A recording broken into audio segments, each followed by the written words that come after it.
The inside has become total vacuum, so the doorway gets sucked in.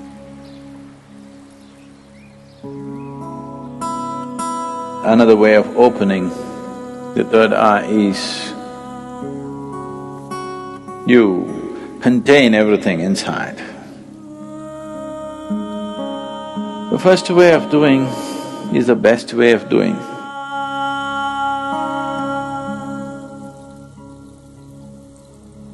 The most significant aspect of Shiva is that he opened his third eye. All the other things, he danced, he meditated, married twice, did so many things, that's not the thing. He opened his third eye. It's only for that we remember him even today. For that, even today, after thousands of years, we still bow down to him. Because there is no substitute for knowing. There is no substitute for knowing means. And there is no way to know unless your perception goes beyond your present levels of perception. Unless your ability to see is enhanced beyond its present limitations, there is no way to know.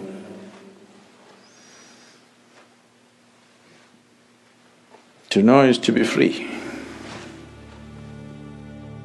So,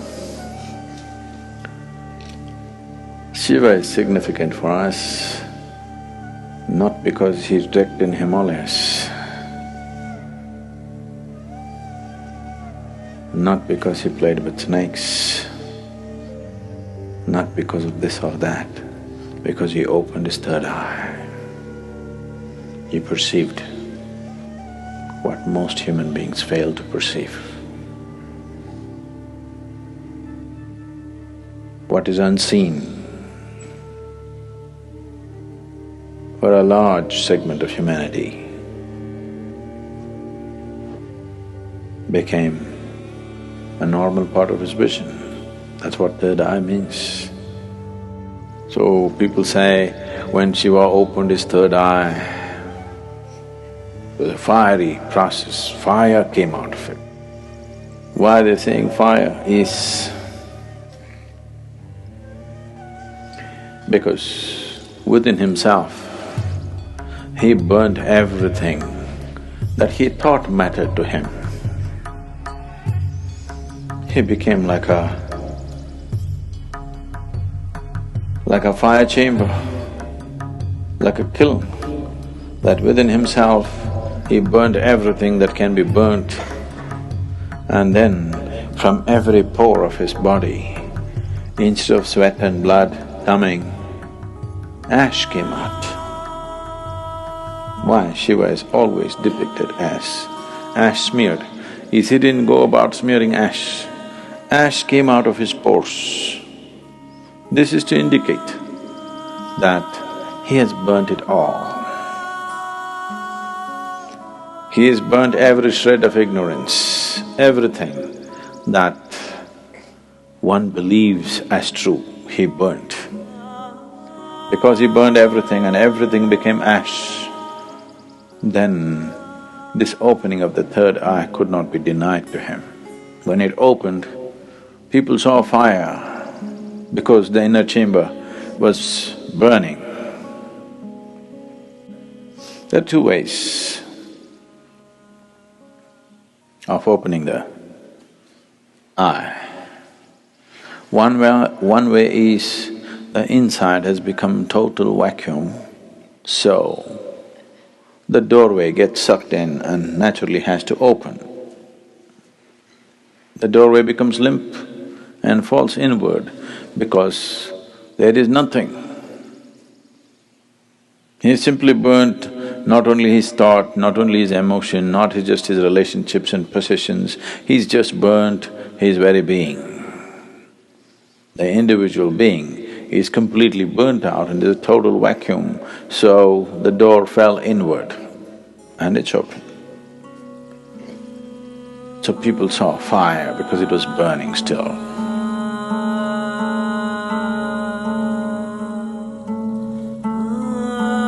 Another way of opening the third eye is you contain everything inside. Everything is contained. You did not find any expression for your thought, any expression for your emotion, any expression for anything. You could not even utter a word. See, if you remain silent for 4 days, on the 5th day, you feel like singing suddenly. If you don't know how to sing, you want to howl like a wolf. Huh? Because you want to let go. You didn't let go anything, so much pressure built up, and this door got knocked open from inside. This is another way to do it. The first way of doing is the best way of doing, because if you open it by building pressure, it opens up today and again tomorrow it may just shut itself.